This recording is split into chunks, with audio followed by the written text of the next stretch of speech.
안녕하십니까? 여의도 라이브 윤수영입니다. 6월 3일 대선까지 44일 남았네요. 양당 모두 본선 티켓을 향한 치열한 경선 레이스에 돌입했습니다. 민주당에선 이재명 후보의 1강 구도가 이어지고 있고 국민의힘은 다수 후보가 나섰지만 절대 강자는 없는 상황인데요. 한덕수 권한대행 차출론을 비롯해 윤석열 전 대통령 신당 창당설, 반 이재명 빅텐트 구상까지 대선판을 뒤흔들 변수들은 여전히 남아 있습니다. 과연 6.3 대선은 어떤 구도로 흘러갈까요? 지금부터 짚어보겠습니다. 여의도 라이브 시작합니다.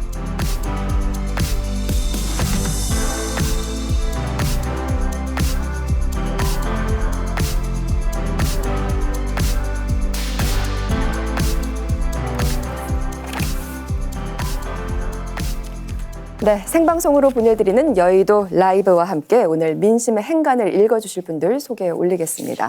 먼저 김병욱 전 더불어민주당 의원 나와주셨습니다. 안녕하십니까? 네, 김병욱입니다. 반갑습니다. 그리고 김성태 전 국민의힘 의원도 함께하십니다. 안녕하세요. 예, 안녕하세요. 마지막으로 정치 컨설턴트 박성민 대표 모셨습니다. 안녕하십니까? 안녕하십니까? 네, 세 분으로부터 오늘 좋은 말씀 기대하겠습니다. 본격적으로 경선 레이스가 시작됐는데요. 정말 쉴 새 없이 관련 소식들이 매일매일 쏟아져 나오고 있죠. 어제 오늘 각 당 토론회와 순회 경선도 열렸는데 아마 세 분도 분주하게 지켜보시고 있으실 것 같습니다. 먼저 확실한 1강의 민주당 이야기부터 해보겠습니다. 민주당 대선 후보를 뽑기 위한 충청권과 영남권 경선 결과가 나왔는데요. 이재명 후보가 90% 안팎의 압도적 득표율로 초반부터 확실한 기세를 잡았습니다. 남은 호남권 그리고 수도권 강원 제주 순회 경선에서도 이 기세로 이재명 후보가 다 가져갈 거라고 보시나요? 김성태 의원님 어떻게 생각하십니까? 그렇습니다. 지금 현재 민주당 체제는 아무래도 천상천하 유아독존 지존 이 이재명 대표를 흔들고 또 민주당 대선 후보 이렇게 상황에서 변수를 만들어낼 어떤 계제도 허락치 않고 허용치 않는 게 지금 이제 당과 또 당원들 또 네. 일반 당원들 그런 분위기예요. 그렇기 때문에 오늘 같은 경우도 울산 같은 경우에는 영남권이기 때문에 김경수 전 경남지사가 웬만한 그래도 한 자리 숫자는 좀 넘어가는 정도의 지지율은 희망했어요. 그렇게 나올 거라고 또 다들 많이 이야기도 했는데 되려 어제 네. 충청권보다 더 압도적인 지지를 이재명 대표가 이끌어냄으로써 이렇게 충청 영남권 해보면 수도권은 뭐 할 것도 없는 거거든요. 뭐 그런 측면에서 이재명 네. 대표의 민주당 지금 현재 조기 대선 후보는 뭐 거의 기정사실로 확정됐다 해도 과언이 아니죠. 기정사실로 확정됐다 해도 과언이 아니다라고 말씀하셨습니다. 김병욱 의원님도 동의하십니까? 저도 큰 틀에서는 동의하는데요. 왜 그럴까라는 부분에 대해서는 조금 설명이 필요한 것 같습니다. 네네. 사실 이재명 대표는 윤석열 대통령이 키워준 측면이 상당히 많습니다. 그동안에 정치 검찰에 의해서 정말 무도한 수사와 기소를 반복을 했고 그렇지만 이렇다 물증도 나오지 않았고 공직선거법이나 그리고 위증교사 다 무죄를 받았지 않습니까? 그 속에서 그동안의 윤석열 정부의 여러 가지 실정, 그다음에 네. 부정과 비리 이런 것들에 대해서 비타협적으로 단호하게 문제를 지적하고 싸워왔던 사람이 누구냐라는 부분에서 당원들 모두가 거의 대부분이 그래도 이재명 대표가 가장 잘 싸워오지 않았느냐 네. 그런 부분에서 인정을 하는 것 같고요. 그리고 당내 리더십에서도 이번에 불법 비상금에 대해서 이재명 대표가 앞장서서 당원 국회의원들을 소집을 해서 몇 시간 만에 비상계엄을 해제하지 않았습니까? 그런 리더십이 없었더라면 과연 비상계엄 해제를 그렇게 빨리 할 수 있었을까라는 네. 부분에서 이재명 대표 리더십에 대해서 점수를 많이 주고 있고요. 그리고 지금은 내란이 계속되고 있다는 평가가 많습니다. 최상목 권한대행과 한덕수 권한대행에서 국회에서 통과된 법들이 다 거부당하고 있고 임명하지 않아야 할 헌법재판관을 임명하고 임명해야 될 사람은 임명을 안 하는 정말 그 법기술을 제대로 활용하는 모습만 계속 보여주면서 결국 윤석열 아바타 아니냐라는 분석이 많이 있습니다. 네. 그리고 이재명 대표가 최근에 중도 실용주의 그리고 지금 대한민국 경제를 살리기 위해서는 성장이 필요하다. 그리고 다른 사람의 정책이라도 좋은 것은 베껴서라도 내가 하겠다. 이런 그 유연한 자세 이런 그런 것들이 당원들에 대해서도 신뢰감을 주는 그리고 믿을만하다. 그리고 맡겨놓으면 일을 잘할 수 있겠구나. 그런 생각들이 많이 확산되는 것 같아요. 네. 그래서 이것이 인위적으로 만들어진 숫자가 아니라 네. 그동안에 2년 8개월 동안의 윤석열 정부의 실정 그리고 당내 민주주의 속에서의 리더십 그리고 최근에 보여준 대통령 감으로서의 준비된 모습 이런 것들이 모두 반영이 돼서 지금 숫자가 나오지 않나 이런 생각을 하고 있습니다. 알겠습니다. 박성민 대표님도. 예, 뭐 이렇게 될 거라고는 다 뭐 예상했죠. 공직선거법 항소심 무죄가 나오고 날 때부터 예상된 거고, 만약 그때 이제 당선 무효이 났다면 민주당 내에서도 후보 교체론, 뭐 후보 양보론, 선거 필패론 이런 게 좀 달아올랐을 텐데 그것이 이제 잘 안 됐고, 그렇더라도 9대1 정도라고 하는 거는 예상을 못했습니다. 그러니까 박근혜 전 대통령이 후보로 나왔던 2012년 새누리당 경선이 대체로 8대2 정도, 그것도 압도적인 그 지배력이었는데 그 전에 뭐 김대중, 이해창 이런 분들이 대개 한 7대3 정도였는데 9대1이라고 하는 거는 정말 압도적이고, 그것도 충청이라고 하는 김동연 경기도지사의 고향, 네. 그리고 이제 도지사를 지낸 김경수 지사의 텃밭, 여기서 이렇게 나온 결과이기 때문에 이것은 뭐 아직 끝나지는 않았습니다만 예상된 것보다도 훨씬 더 네. 지금 뭐 관심이라고 하는 건 누가 2등할 거냐, 이거 외에는 지금 남아있지 않은 것 같습니다. 네, 네, 알겠습니다. 진짜 결선 투표까지 가지 않을 것 같고 이 기세로라면 27일 날 뭐 결과를 볼 수 있지 않을까 싶은데요. 만일 이재명 후보가 대통령이 된다면 입법부에 이어서 행정부까지 다 장악한 대통령이 된다는 점에서 무소불위의 힘을 행사할 것이다라는 우려의 시각도 분명히 존재하고 있습니다.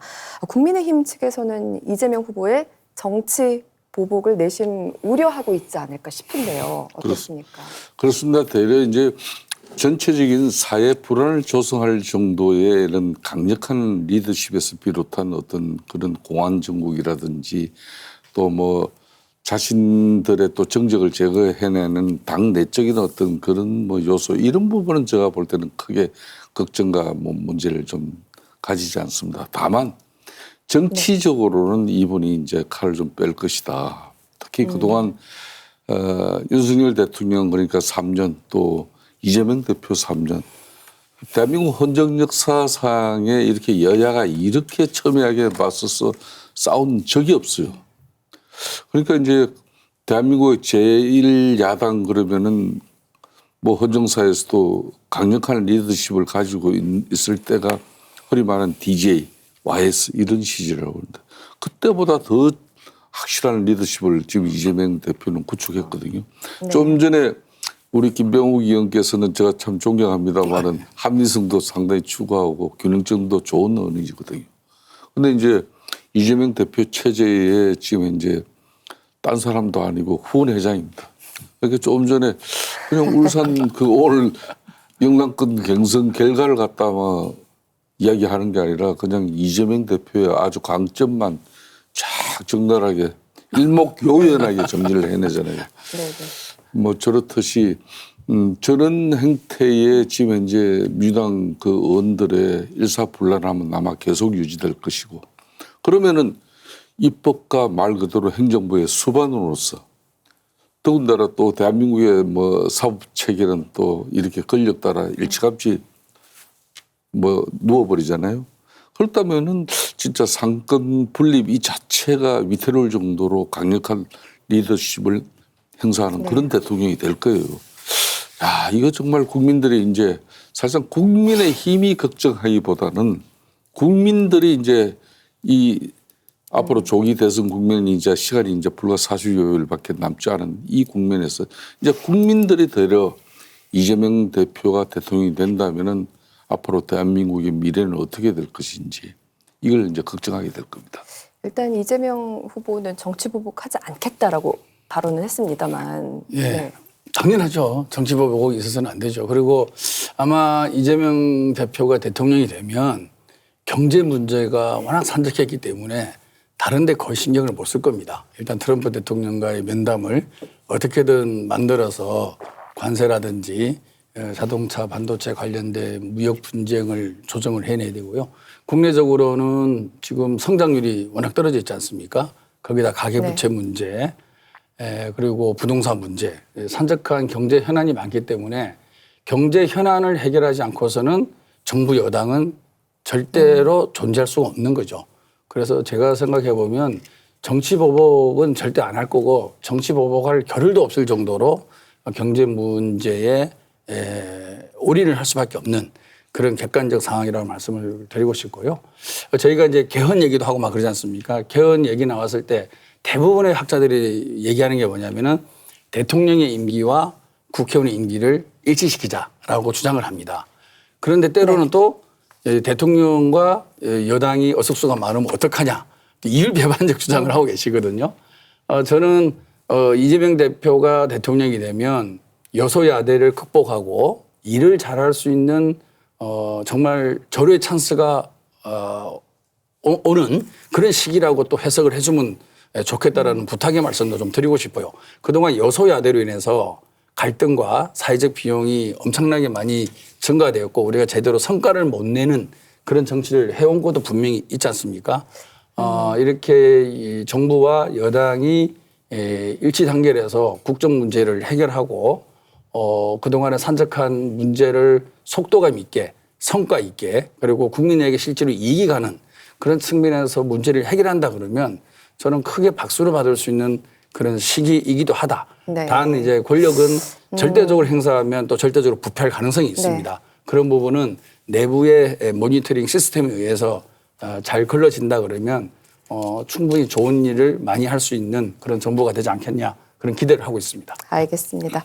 계속해서 이번엔 국민의힘 경선 이야기해 보도록 하겠습니다. 국민의힘이 어제와 오늘 대선 경선 1차 토론회를 진행했죠. 대진표상 A조, B조로 나뉘었는데 먼저 A조 유정복, 안철수, 김문수, 양향자 후보는 청년 미래를 주제로 토론을 벌였습니다.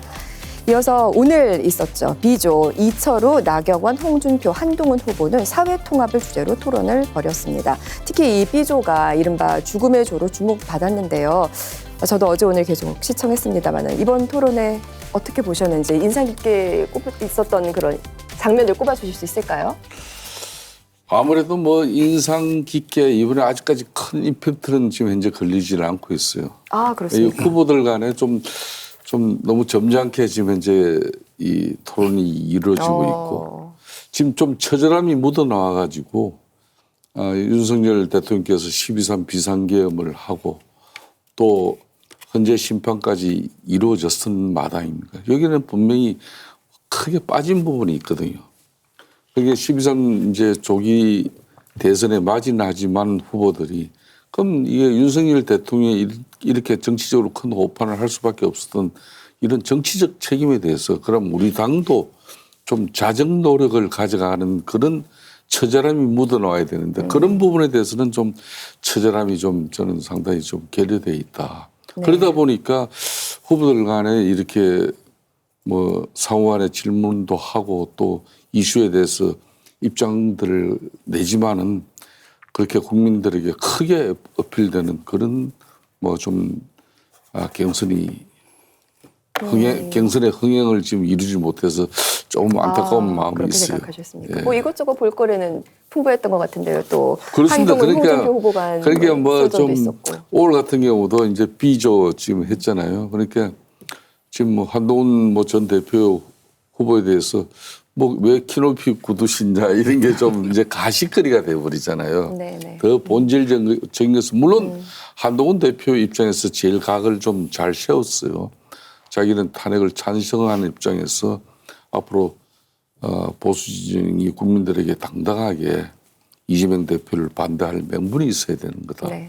뭐 그런 측면에서의 각 후보들마다 입장은 이제 확연히 달랐었습니다만은 뭐 그런 부분이 좀 이제 돋보였죠. 알겠습니다. 김병욱 의원님 네. 어떻게 보셨어요? 방금 우리 존경하는 김성태 선배님께서 말씀하신 대로 일단은 이 국민의힘이 여당이지 않았습니까? 여당이었다가 대통령이 탄핵돼서 이제는 새롭게 대선을 맞이했는데 그러면 그동안에 한 2년 8개월간 여당으로서의 자기 반성, 자기 혁신의 목소리가 전혀 없는 것 같아요. 그런 사실은 주자를 떠나서 모든 후보들이 공통적으로 최소한 그런 정도의 얘기는 하고 토론회를 시작해야 되지 않을까 싶은 생각인데 네. 공통 질의에서도 사회자가 질문 안 하고 있고 본인들도 다 변명하기 바쁘고 자기 정치적 유불리에 의해서만 답변을 한다는 말씀입니다.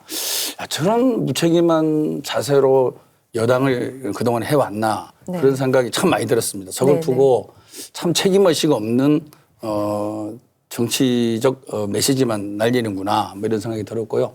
어제 눈살을 크게 찌푸린 것은 양향자 의원의 이재명 대표의 AI 공약을 찢어버리는 거지 않습니까?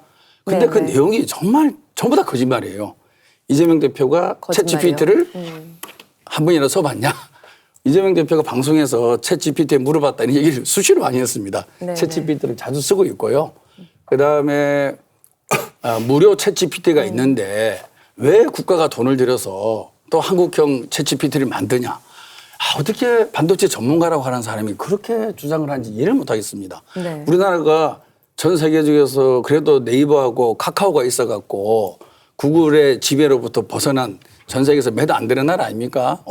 얼마나 자랑스럽고 이것으로 인해서 우리가 여러 가지로 IT 산업과 앞으로 데이터 경제를 이끌어갈 수 있는 하나의 초석이 되는 거거든요. 그런데 챗GPT가 있다고 해서 우리나라는 챗GPT를 만들면 안 된다. 네. 무료 챗GPT를 만드는데 국가가 투자해서는 안 된다. 그런 주장을 전문가라고 하는 사람이 대통령 토론에서 나와서 얘기를 한다는 것은 한국의 경제 주권, 한국의 데이터 주권을 스스로 포기하는 얘기거든요. 네, 네. 우리가 네이버와 카카오를 만들었듯이 우리나라 정도의 기술력과 정부가 주도적으로 전략적으로 투자를 해 나간다 그러면 얼마든지 우리가 극복할 수 있는 또 만들어낼 수 있는 그게 그런 AI 검색 엔진이라고 생각합니다. 그래서 우리도 국가와 기업이 합쳐서 그걸 만들어내자라고 얘기하는 것이 정치인의 가장 그 바람된 자세임에도 불구하고 챗GPT를 만드는데 또 투자를 하고 그걸 공략하는 이재명이가 정말로 AI를 모르는 사람이라 그러면서 막 종이까지 네. 찍고 이러는데 네, 네. 보면서 너무 진짜 전문가 맞나라고 네. 싶기도 하고 정말 번지수를 잘못 짚어도 너무 잘못 짚고 네. 저렇게 발언하는구나. 알겠습니다. 그런 생각을 했습니다. 챗GPT가 화두이긴 화두인 모양입니다. 김문수 의원도 챗GPT 산다 이게 말씀하셨던 생각이 나는데요. 지금 국민의힘 이제 4강 어떻게 좁혀질까가 아무래도 가장 큰 관전 포인트인데 당장 모레 화요일이면 2차 경선 진출자 4명이 가려집니다. 김문수, 홍준표, 한동훈 후보가 3강 형성하고 있다는 분석이 우세하고 이 가운데 이 3명 가운데 현재 1위는 누구로 보시나요, 박성민 대표님? 그 전에 이제 국민의힘 경선은 이미 마이너리그로 전락을 했죠. 이거 한덕수 총리 차출설 나오고 오세훈 유력한 후보 중에 한 분이 오세훈 시장이 불출마 선언을 하고 유승민 전 의원도 안 하고 원희룡 전 장관도 안 나오면서 이제 그렇게 됐기 때문에 균형이 안 맞습니다. 지금 탄핵 찬성파와 반대파가. 그래서 지금 탄핵에 관 계엄의 바다를 지금 넘지 못하고 오늘 토론에서도 보였지만 이 정도 대통령이 탄핵당해서 지금 대통령 보궐선거가 치러지는데 이 당이 어떻게 하다 이렇게 대통령 선거와 지방선거 이기는데 이 지경까지 왔는가에 대한 지금 위기라는 데 동의하느냐 원인은 뭐냐 해결책은 뭐냐 이런 얘기가 없잖아요. 아무 일도 없었다는 듯이. 뭐 MBTI가 뭐냐, 뭐 이런 얘기를 하고 있어요. MBTI도 보니까 또 전부 다 이해해요. 제가 보기엔 I인 분들이 몇 분 보이는데 아무도 아니라 그러니까 제가 그러는데. 저도 살짝 그게 궁금했었어요. 그거는 제가 봤을 땐 저분은 틀림없이 I가 맞는데 다 E라고 얘기하니까. 근데 지금 이 룰 보면요. 오세훈 시장이 지금 안 들어와 있기 때문에 지금 여기도 4등이 누가 될 거냐 관심인데 현재 이대로 되면 지금은 조금 조심스럽긴 합니다만 네. 김문수 후보가 갑자기 1등 됐다가 김문수 후보의 최대의 약점은 뭐냐면 한덕수 총리와 단일화를 한다. 그렇게 되면 윤석열 정부 책임론으로부터 벗어나지 못한다. 이런 프레임의 공격을 받고 있기 때문에 그렇다면 아마 홍준표 시장이 조금 계속 올라오는 추세. 그래서 지금은 때이르긴 합니다만 4명 되고 2명 되는 과정에서 그때부터 좀 치열해질 텐데 일단 뭐 3명은 아까 말씀하신 대로 그분들이고 네. 누가 결선에 갈 거냐는 다음번에 이제 저희가 말씀드려야 될 거고 지금 우승 경쟁보다 지금 더 치열한 게 지금 강등 경쟁이기 때문에 누가 4등 될 거냐 그게 더 치열해 보입니다. 네, 그 질문 바로 들어가야겠습니다. 맞아요. 정말 4등 경쟁이 치열한 국민의힘 경선 과정 지켜보고 있습니다. 나경원이냐 안철수냐라는 이제 그 싸움의 예측 불허라는 건데 두 후보들이 자신을 홍보하는 방식들도 눈에 띄었거든요. 먼저 나경원 후보는 민주당 이재명 후보를 겨냥해서 드럼통에 들어간 자신의 모습을 담은 사진을 저렇게 공개했죠. 드럼통에 들어갈지언정 굴복하지 않겠다라는 푯말을 들고 말입니다. 드럼통 퍼포먼스라고 해야 될까요? 이재명 후보를 이제 비판하는 이제 상징적인 사진이다라고 하던데 김성태 의원님 어떻게 보셨나요? 아무래도 저 드럼통 그러면 이제 상징하는 바가 크잖아요. 그렇죠. 특히 조폭 영화에서 저 드럼통에는 사람을 사상 매장해버리는 어떤 그런 아주 잔인한 방법이죠. 그래서 영화 이제 신세계 그런 뭐 통에서 이런 드럼통은 아주 악명 높은 조폭들의 이야기입니다. 왜 이제 나경원 후보가 저 드럼통 안에 들어가가지고 한 거? 이거는 이제 그만큼 앞으로 아까 우리가 정치 보복 이슈를 다뤘습니다만 이재명 대표 우리 김병욱 의원께서는 뭐 정치 보복 민생 경제 뭐 지금 미국 트럼프 관세 문제 때문에 정치 보복에 뭐 관심이 없을 거다 그랬지만 이미 제시해 버렸어요. 이미 검찰 같은 경우도 공수처, 네. 기소청 이렇게 분리해 버리겠다.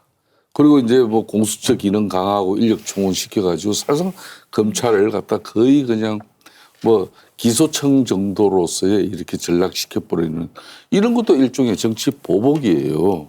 그 외에도 지금 이제 그동안 이제 뭐 특히 국민의힘 이쪽에 이제 정치적 보복에 대한 여러 가지 지금 낭설들이 벌써 나오고 있어요. 저는 그런 측면에서 나경원 대표가 저렇게 드럼통 저렇게 퍼포먼스를 보인 것은 그만큼 이재명 대표가 정치적으로 위험한 그런 인사다. 이걸 강조한 것이고 상대적으로 이제 아무래도 이번에 이제 내일 모레 화요일 날 네 명을 추인인데 그렇죠. 네. 뭐 홍준표, 한동훈, 이제 김문수 이 세 사람은 거의 기정사실로 이제 안정적으로. 올라갈 것이고 안정적으로 한 명 이제 누가 이제 마지막 티켓을 탈 것이냐 그게 이제 나경원 안철수인데 그런 측면에서 이제 나경원 후보가 아주 적극적인 공세를 펴고 있죠. 네. 그러니까 이게 이제 4강에 드는 이 결정은 100% 국민 여론이에요. 그런 퍼포먼스가 이제 과연 국민들에게 어떻게 어필될지. 그리고 안철수 의원 같은 경우는 지금 현재 탄핵 이 자체를 우리가 수용하면서 자정 노력 이런 부분에 대한 빼저린 우리들의 성찰 네. 이런 부분에 메시지를 아주 강하고 내고 있기 때문에 상당히 비교되는 겁니다. 네, 네, 제가 알겠습니다. 만일에 그 4명이 뽑힌 다음에 그 다음에 2명 뽑고 최종 뽑는 룰은 50대 50 아닙니까? 예, 50대 마지막에는 50인데 그러니까 4명에서 2명 가고 2명에서 최종 가는 건 이제 50대 50이고 1차에서만 지금 100% 여론조사거든요. 예. 그러니까 만일에 당원 투표가 50% 있었다면 전 나경원 후보가 무조건 유리했을 거라고 봅니다. 근데 이제 100%라는 건 물론 100% 민심은 아니고 국민의힘 지지층과 무당층을 가지고 합니다. 여기서도 어떤 조사에서는 나 후보가 어떤 조사에서는 안 후보가 차이는 별로 없지만 엎치락뒤치락 해요. 근데 이제 만일에 국민의힘 지지층이 전략적 투표를 한다면 이 어차피 4명 올라가서 지금 여기서 순위는 중요하지 않다. 누가 1등 하든 2등 하든 중요하지 않은데 적어도 윤 대통령 탄핵 찬성파와 반대파가 2대2 정도는 있어야 되는 거 아니냐. 네. 그리고 윤 대통령 대 윤석열 대통령 대 이재명의 구도로는 지니까 윤석열 대통령으로부터 좀 멀어져야겠다고 해서 안철수 후보가 뭐 김문수, 홍준표, 나경원은 정강훈당에 가라. 뭐 이렇게까지 얘기를 했는데 그 점을 받아들인다면 안철수 후보도 가능성이 있고 일반적으로는 그래도 이 당의 지금 그 국민의힘 지지층과 무당층만 가지고 했을 때는 안철수 후보가 아무래도 약세일 수밖에 없고. 네. 그 전략적으로 판단하는 100%로 한다면 1차에서는 그거하고 국민의힘 지지층의 전략적 선택이 중요할 것 같습니다. 알겠습니다. 안철수 후보 이야기도 해보겠습니다. 이해 질사라 역시 안철수 후보 역시 일본 애니메이션 러브라이브 공연 패러디 홍보 영상을 올렸는데요. 함께 지금 보시죠. ルビーちゃん何が好きチョコミントよりもあゆむちゃん何が好き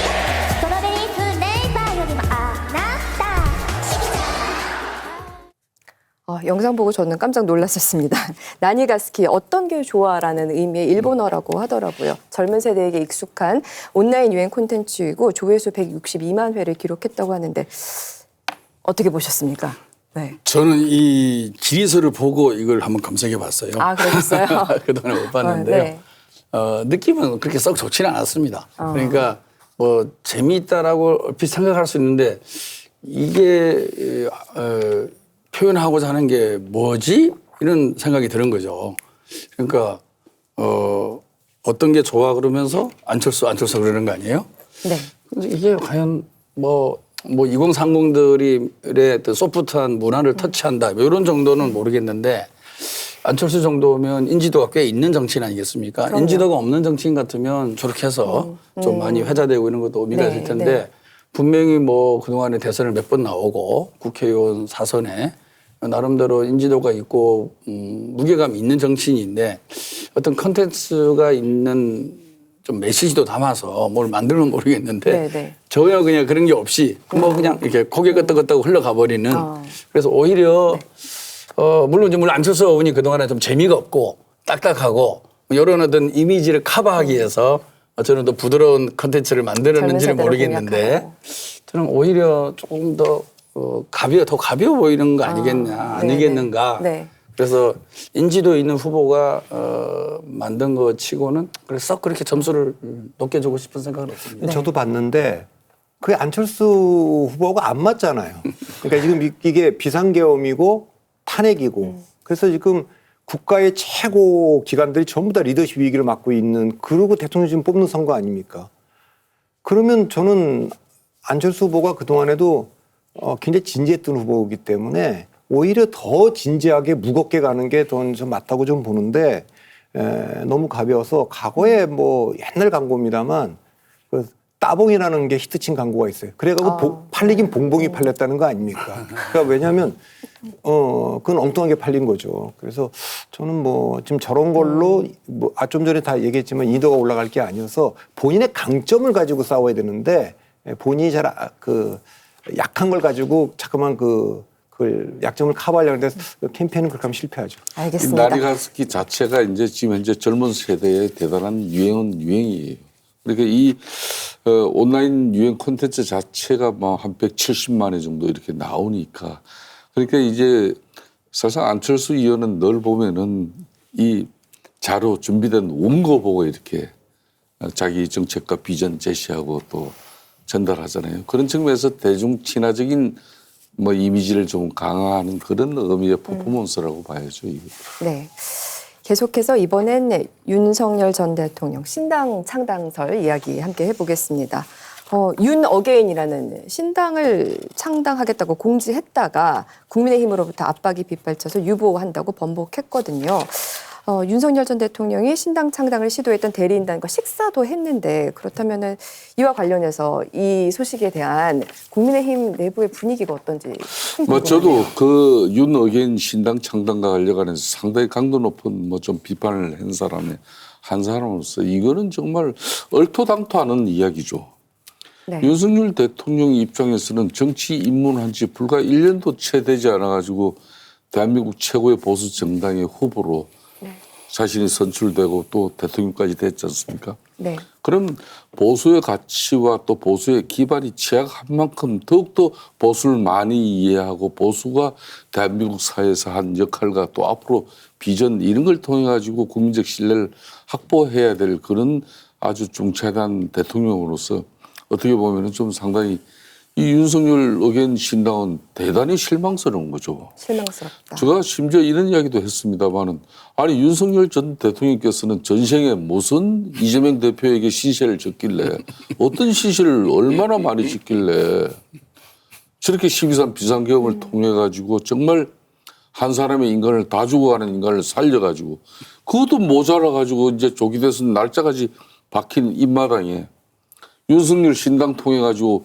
보수 분열을 획책한다 그러면 이걸 누가 용인하겠습니까? 이거는 절대 있을 수 없는 그런 측면에서 윤석열 대통령께서 상당히 비난에 뭐 많이 휩쓸렸습니다만은 앞으로 이런 시도 이건 뭐 지금 윤석열 대통령 뜻으로 지금 중단은 됐다 그러지만은 어떤 경우든 뭐 이런 또 시도는 있을 거라고 보고 있는데 저는 대단히 적절치 않은 그런 정치적 행위라고 좀 보고 있습니다. 이 질문도 같이 드리고 싶은 게 그렇다면은 이제 지금 국민의힘 대선 후보들이 이제 경선 후보들이 사실상 윤 전 대통령을 향한 거리두기를 두기 시작하고 있는 것인지.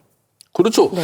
처음부터 우리 비대위는 윤석열 대통령 13 비상계엄에 따른 헌재 탄핵 심판이 이루어지고 났으면은 그 자체를 부정할 수 없다고 판단이 됐다 그러면은 윤석열 포켓 정당이라는 이미지를 갖다가 지워내야 됩니다. 지원해야 그래 됩니다. 그리고 빼져진 자성과 성찰로 당이 보수의 핵심과 변화를 만들어내면서 그런 가운데 이재명 대표의 그런 과도한 입법 권력이 행정부를 무력화시키고 탄핵을 남발함으로써 국정 운영을 제대로 하지 못하게 한 이 책임도 물어주십시오. 이렇게 해야 우리 후보들이 국민들에게 보여지는 건데 지금 그 과정이 지금 국민의힘이 생략된 부분이죠. 그 중심에 지금 윤석열 전 대통령이 있다는 것은 대단히 안타까운 이야기죠. 그런 측면에서 윤석열 대통령께서도 좀 언연자중해 주는 게 대단히 중요합니다. 네네.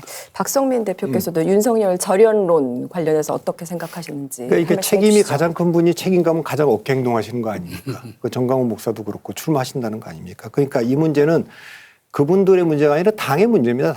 당 지도부가 이걸 정리하지 못한 거 아닙니까? 자, 윤석열 대통령이 대통령 된 게 뭡니까? 검찰총장일 때 권력으로부터 억압받았기 때문에 영웅된 거 아닙니까? 한국인들이 대체적으로 그렇게 권력으로부터 억압받는 분들을 응원하죠. 그 대통령이 됐는데 이번에 반대로 절대 권력자가 된 윤석열 대통령이 이재명 대표가 아까 계속 말씀하셨지만 뭐 검찰이라든가 법원 권력으로부터 쫓기니까 이재명 대표가 스타가 되고 국민들이 지켜준 거 아닙니까? 지난 총선 때 윤석열 대통령 대척점에 있는 분들이 다 국회의원 됐지 않습니까? 뭐 이재명, 조국, 이준석, 추미애, 뭐 황운하 이런 분들 다 됐지 않습니까? 그러네요. 그런데 만일에 지금 계엄 이후에 탄핵돼서 파면된 윤석열 대통령은 이제 약자가 된 거 아닙니까? 그럼 누가 지금 절대 강자로 그건 이재명 189석의 이재명 대통령 결합이라고 하는 건 절대 권력자이기 때문에 국민들이 이재명 후보에 대해서 책임을 물어야겠다 이렇게 가야 되는데 여전히 윤석열 대통령이 말을 하고 이런 행동이 나오니까 이게 아까 이제 김병우 내란야이 계속되고 있다. 계속 이거 심판해야 된다.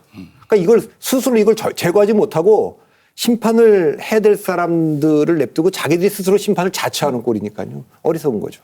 알겠습니다. 여의도 라이브 생방송으로 함께하고 계십니다. 지금부터는 대선판 변수들을 좀 더 중점적으로 짚어보겠습니다.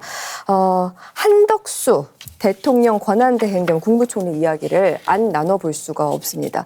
한덕수 차출론이 사그러들지 않고 있는데 지금 그는 어떤 생각을 하고 있을지 정말 궁금합니다. 그래서 저희 제작진이 사실 사전에 세 분께 한덕수의 속마음을 뜻하는 사자성어를 준비해달라고 부탁을 드렸습니다. 저희가 판넬도 마련해드렸고 그래서 네 지금 미리 이제 작성해 주셨는데요. 한덕수 권한대행의 속마음을 대해서 어떻게 생각하시는지 세 분의 사자성어를 들어보겠습니다. 스케치북 한번 들어봐 주시죠. 하나, 둘, 셋. 네. 살펴보겠습니다. 먼저 김성태 의원님께서는 우문현답이라고 적어주셨습니다. 네. 한자어로도 정확하게 같이 적어주셨어요. 어떤 의미인가요?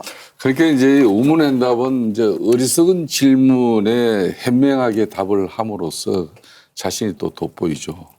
또 한편으로는 이상한 질문을 했는데 상대가 그 질문자의 의도를 정확하게 파악해가지고 정확한 답변을 또 상대에게 전달함으로써 그동안 오해를 또 풀 수도 있는 게 이제 우문현답인데 저는 그런 측면에서 이 한덕수 지금 현재 대행 같은 경우는 이 어떻게 보면은 지금 현재 국민의힘에서 대선 최종 파이널 후보로 이분을 선택할 것 같기도 하고 또 아닌 것 같기도 하고 정말 궁금합니다. 이거는 그러니까 이거는 정치 좀 뭐 꽤 했다는 사람들도 헷갈리는 정도예요. 그 정도로 지금 현재 네. 지금 한덕수 지금 권한 대행의 지금 뭐 이 표정 관리나 스탠스 자체가 정말 한치 앞을 내다보지도 못할 정도로 오리무중입니다. 저 오리무중이라고 쓰려고 그러다가 네. 우문현답이라고 했어요. 알겠습니다. 저희 제작진 요청에 이렇게 응해 주셔서 감사드려요. 김명욱 의원님은 뭐라고 적어 주셨나요? 네, 제가 사자성어면 네. 한자로 써야 되는데 네. 생각이 안 나서 영어로 썼습니다. 네. 히든 카드. 히든 카드. 이건 네. 어떤 의미인가요? 히든 카드는 카드는 카드일 수 있는데 현재 숨겨져 있다는 거 아니겠어요? 그렇죠. 모르죠. 숨겨져 있다가 어떤 상황이 생기면 위로 올라올 수도 있는데 안 올라올 수도 있는 거죠.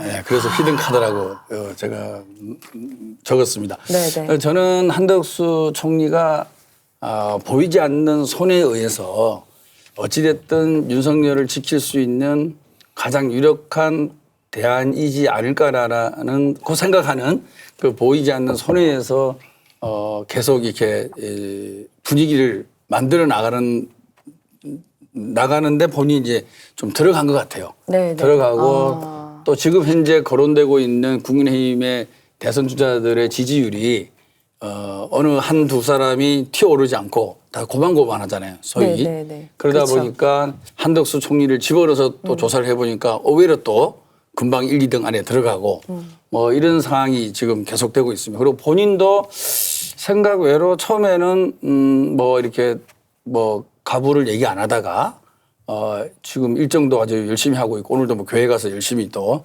사람들 만났다 이런 얘기도 있더라고요.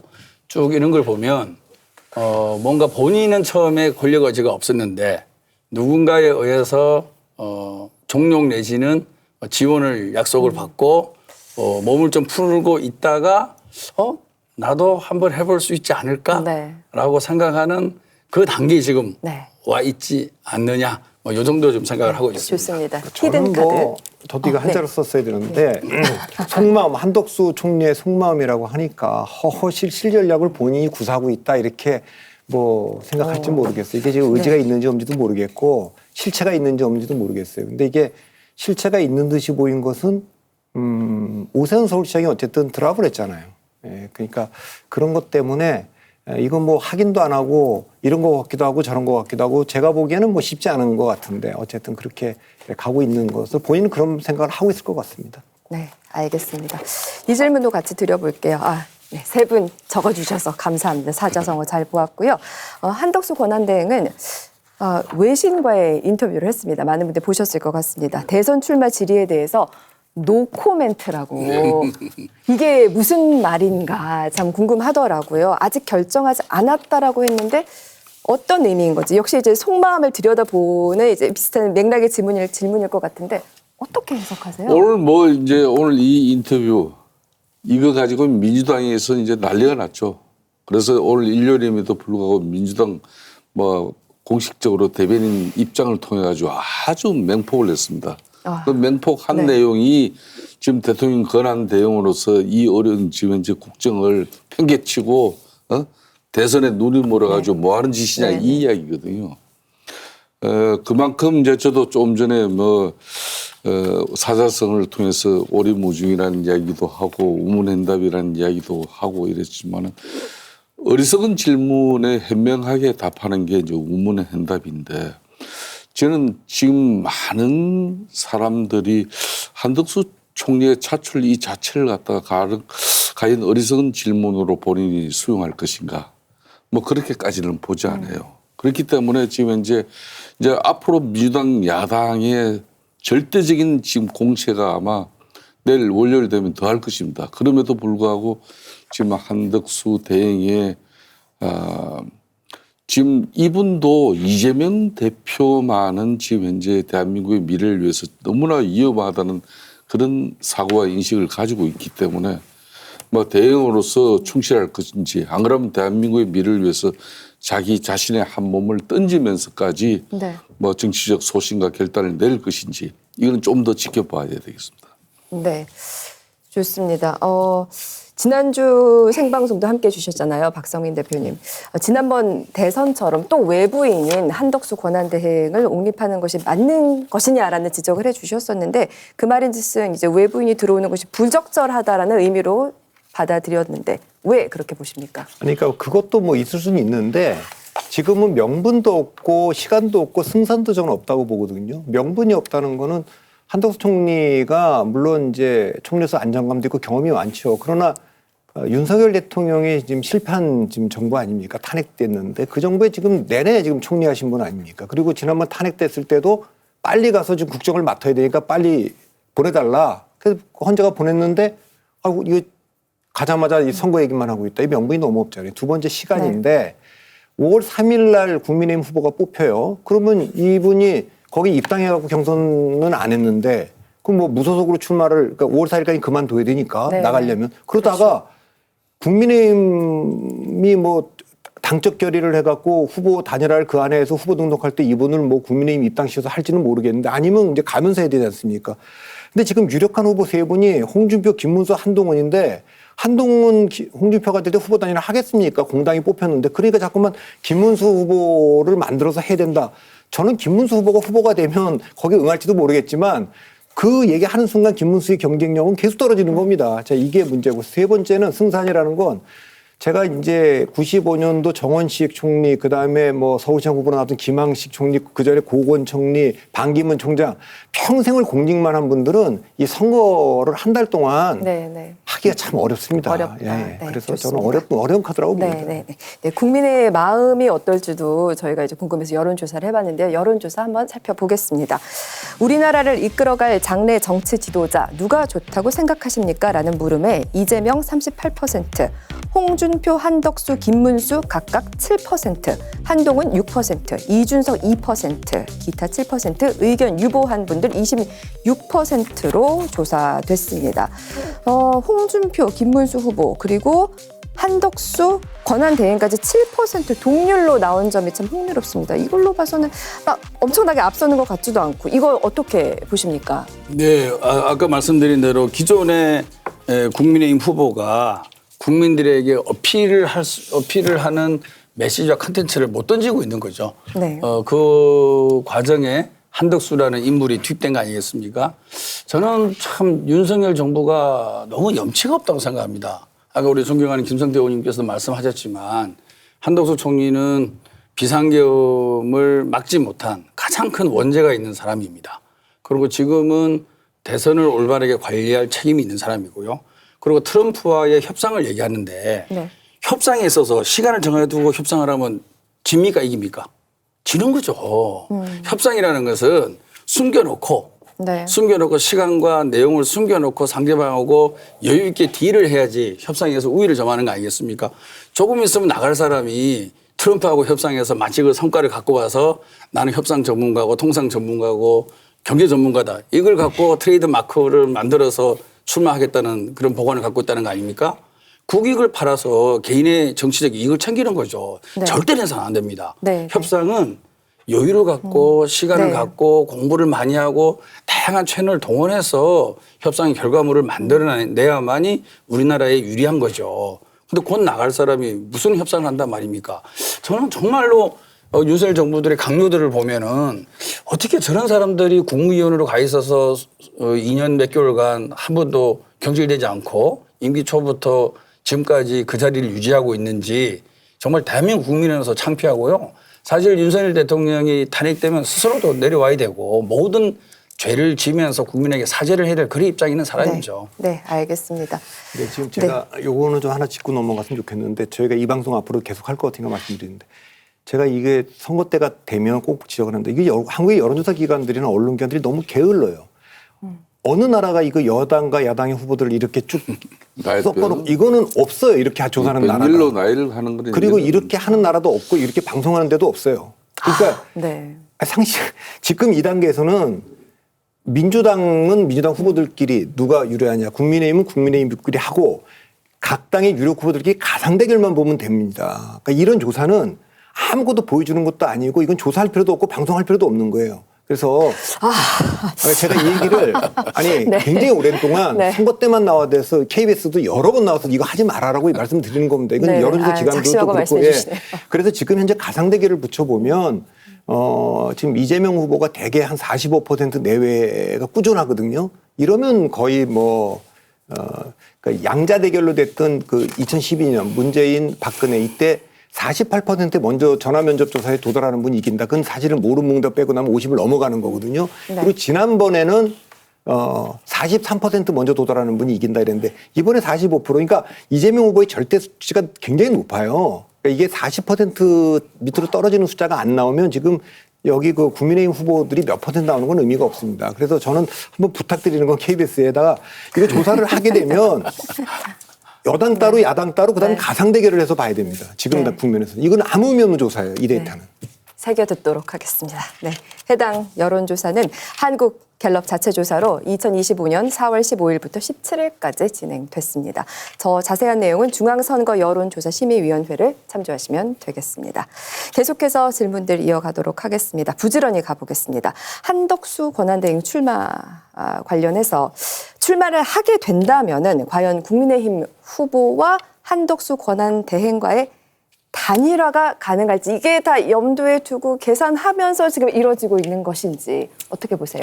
그렇게 사전에 뭐 완벽하게 뭐 각본 시나리오가 쓰여져 가지고 그대로 움직이는 정치는 절대 그럴 수가 없는 거죠. 그렇죠. 다만 이제 희망 사항을 정치는 늘 그렇게 때로는 꿈꾸면서 그걸 또 만들어 나가는 게 또 정치예요.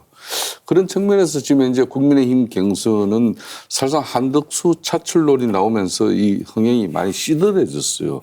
저는 그래서 처음부터 한덕수가 대행께서 정치적 소신과 결단으로서 지금 이제 특히 본인도 윤석열 대통령의 총리로서 국정에 대한 무한 책임도 지고 그러면서도 또 국민의힘 또 내적으로 자정 노력과 또 자성과 성찰 속에서 자기도 그 진흙탕송에 뒹굴면서 자신을 진주로 만들면서 나서는 부분에 대해서는 일정 부분 상당한 저는 경쟁력이 만들어질 수 있다.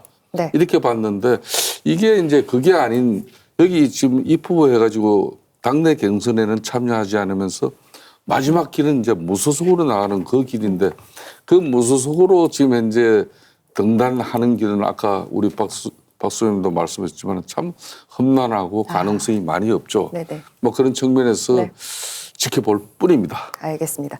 이 질문이 이제 마지막 질문이 될 것 같아요. 김병욱 의원님께 여쭤보겠습니다. 여야를 망라한 이른바 반 이재명 빅텐트 가능성 있다고 보십니까? 뭐 가능성이 없을 수는 없는데 만들어진다 해도 저는 임팩트는 없을 거다. 임팩트가 예. 없을 것이다. 왜죠? 그러니까 지금 국민들이 이재명 대표에게 지지를 보내고 있는 것은 이재명 개인에 대한 지지가 아니라 정말 반민주적이고 무능력하고 무책임한 윤석열 정부를 제대로 견제해왔고 그리고 앞으로도 네. 대통령이 되면 네. 일을 잘할 거다. 실용적으로 성과를 잘 낼 거다. 네. 이런 컨텐츠에서 지지를 하고 있는 거거든요. 네. 네. 무조건 반 이재명 텐트가 만들어진다 해서 뭐 이재명 대 반 이재명 구도로 가지는 절대 않을 거다. 그렇게 생각하고 있습니다. 알겠습니다. 시간이 금방 흐르네요. 어느덧 저희가 마무리할 시간이 됐습니다. 세 분께서 오늘 해주신 이야기 또 다음 방송 때 잘 짚어보면 돌이켜보면서 좀 흥미롭게 우리가 새겨드릴 수 있을 것 같습니다. 여의도 라이브 생방송으로 함께하셨고 오늘 여기서 마무리하겠습니다. 늦은 밤까지 시청해주신 여러분 고맙습니다. 다음 주에 뵙겠습니다.